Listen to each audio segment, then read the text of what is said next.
Po, çdo vend ka patur specifikat e veta. Kosova ka patur të vetat,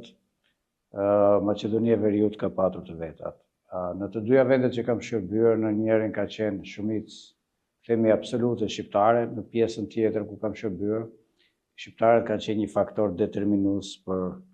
stabilitetin dhe funksionalitetin e shtetit. Pra, në secilin rast, unë sa që kam patur avantazhin, kam patur dhe dizavantazhin e një kujdesi të veçantë për përfaqësimin ose për të bërë dallimin midis përfaqësuesit shtetëror, diplomatit si profesion dhe njeriut që është rritur në një ambient dhe një mjedis që për herë është ushqyer me historinë, me kulturën, me artin e shqiptarëve përreth Shqipërisë. Dhe natyrisht, Kosova ka disa momente, unë kam shkuar kur kanë filluar bisedimet, kur u hap rruga për të filluar bisedimet për statusin e Kosovës, dhe nëse mund ta them kështu figurshëm, shkova në një shtet që kishte emrin, po s'kishte statusin. Pastaj, kur ky shtet u bë me status, u bë shtet i pavarur, shkova në një shtet që kishte statusin, po kishte problem me emrin. Midis këtyre të dyjave ka bashkëlluar, themi, angazhimi im, puna ime profesionale. Ku ishte më e vështirë, në një shtet që po krijohej, brenda një identiteti, siç ishte Kosova, apo në një shtet ku dy identitetet, le të themi, po kërkonin ripozicionim për të ndërtuar shtet? Që të jemi sinqert, Kosova ka qenë dhe mbetet pak a shumë një, si mu themi, international business. Pra ka qenë një angazhim dhe një çështje ndërkombëtare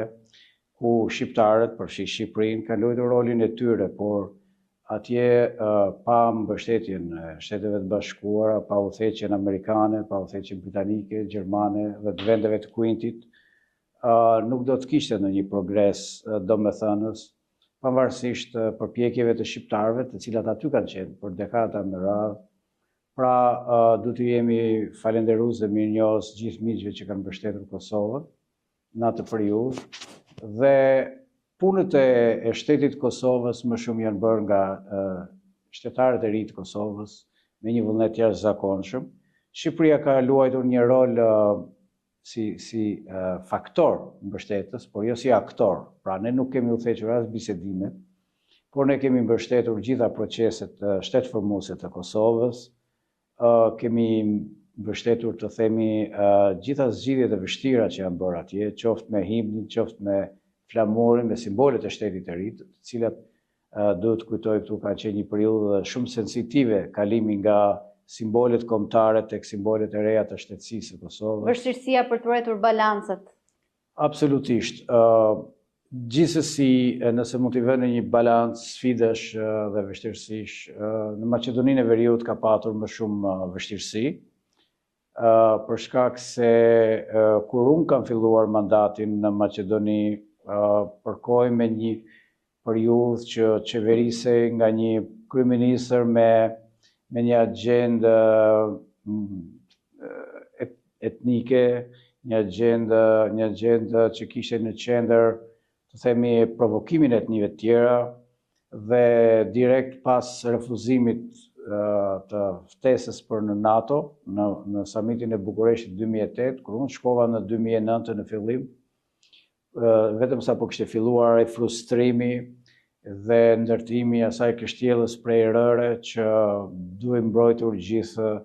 etnia maqedone, e cila ishte rrethuar nga armiq të jashtëm, ku ndërmë kryesorë ndonjëherë shiheshin edhe shqiptarët, dhe kjo vuri edhe me enciklopedinë e famshme, që ishte një provokim gjithë planësh për kombin shqiptar. Më është dashur që të ruaj ekuilibrin disa herë dhe të ruaj edhe sensitivitete dhe gjendje që mund të shërbenin ndoshta edhe për përkeqësim të situatës apo për mirësim të saj. Pra në tërësi, Maqedonia e Veriut, shërbimi në Maqedoninë e Veriut, për mua ka qenë mjaft i vështirë, por me një eksperiencë që mora në Kosovë me faktorin shqiptar, me faktorin ndërkombëtar, edhe me lehtësinë për hir të së vërtetës, dorën e lirë që më ka lënë qeveria e asaj kohe për të vepruar dhe mbështetja e partnerëve ndërkombëtar në Maqedoninë në atë kohë, veçanërisht ambasadës së Shteteve të Bashkuara, me të cilën kam bashkëpunuar ngushësisht, ambasadën e Bashkimit Evropian, sigurisht edhe OSBE-n dhe faktorë të tjerë lokal.